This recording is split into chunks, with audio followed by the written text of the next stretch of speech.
And that's because Jake Green is a digital forensics expert, technical lead for digital forensics at Envista Forensics. Also worked with Britt Dove, as I have come to find out, the expert who testified during the Murdaugh trial today. Okay, Jake, so I want to think of all the different reasons that could be innocuous and innocent as to why Maggie is likely dead and her phone has a life of its own.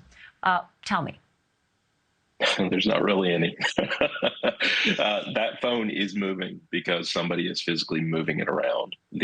All the gyroscopes and pieces within this device that record it, those are moving because someone's actually holding that phone and moving around with it. So there's not really anything innocuous that we could say, oh, well, it might have just mistakenly recorded it. No, this is something that was actually recording at the time. Somebody was moving. So the one thing, I mean, everybody wants to say, aha, this is a Perry Mason moment. It's impossible to tell whose hand it is in. It's impossible to tell who's flipping it around, wondering whether, it'll show something in portrait or in landscape. What's the next best thing to try to figure that out? Really the activity in and around. So looking at the databases, and I saw a copy of a report that you guys used as an infographic. They used a piece of software that automates the review of the database that all this is coming from. That piece of software does an excellent job, but at the same time, a manual review of the actual data itself of that database is going to give us much more than what that piece of software can give us. So there can be other things that can show us not only was the phone in portrait versus landscape, and you showed off your kids, I'll show off my awesome wife. It'll show us when was the last time this phone was unlocked. Was it unlocked with a pin? Did somebody unlock it with their face?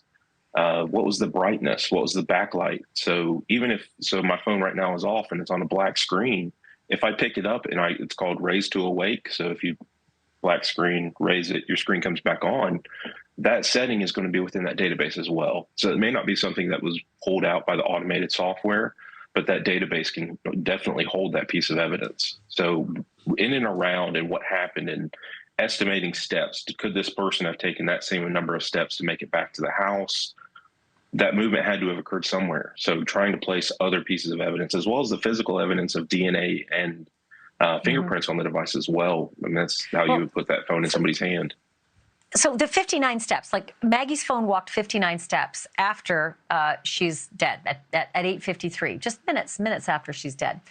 And I decided, okay, is 59 steps back to the house or, it's not. The kennel is a long way away from the house. And I did 59 steps today just to see, how far I get. I got around my house once. It's not very far.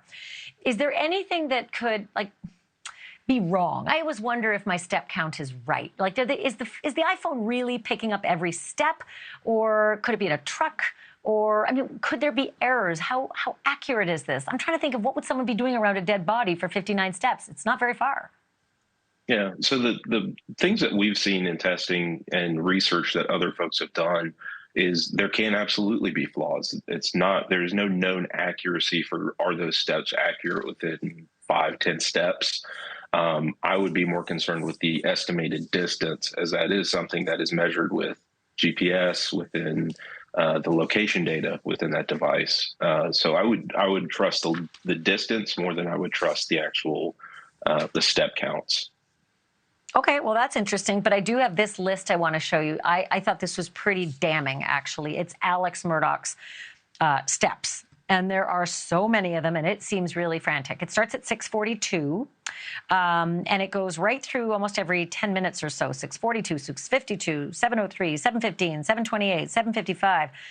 8:05, 9:02, and they're like giant steps at times, like 283 steps, 270 steps, again 283 steps, 167 steps. They're all over the map from 6:42 to 8:05.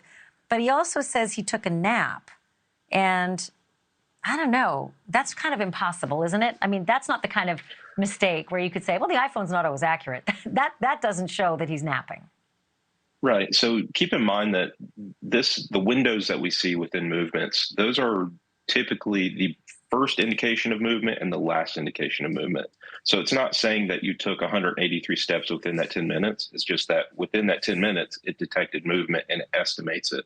So you could have taken those steps in the first 5 minutes, the first 4 minutes. You could have run for the first minute. So that's just the way the phone records these items. So I think the other important thing to keep in mind is that investigators properly preserve this phone and were able to pull out these databases because they were able to get them within 30 days. So this database rolls over, it's constantly. So the reason we ask about, well, what about Mr. Murdaugh's phone? What was his screen doing at the time? They may not have arrested him for 30 days or may not have seized his phone within 30 days. So that's why his data is different from what was found on the wife's phone.